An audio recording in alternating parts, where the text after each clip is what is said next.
Bo'lay desang mustaqil, uchastkani ikkita qil. Mana bugungi manzilimiz Sobrahimovda, Chuldoq qishlog'ida bog'ni obzoriga kelganmiz. Qanunday bo'lsa, boshladik. Giloslarga marhamat.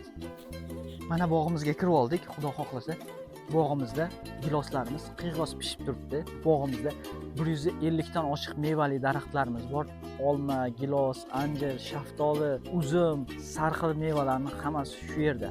Bog'imizda undan tashqari kattagina hozirgi kunda mana tog'amiz o'zlari juda ham yaxshi ekinlar qilib qo'yilgan. Bu yoqlar o'zlaringiz bilasizlar, bog' havo joylar, chorvachilik qilaman desangiz, tovuq, kurka boqaman desangiz juda ham yaxshi molxonalar qurib boqsangiz bo'ladi.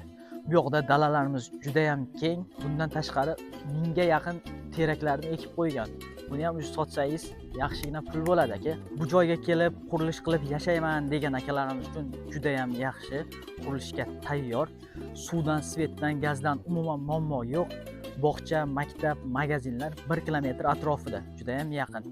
Mana ko'rib turganingizdek bog'imiz juda ham katta, 20 sotixdan iborat. Tog'amiz bu joyni 11 million so'mdan sotiqini baholagan.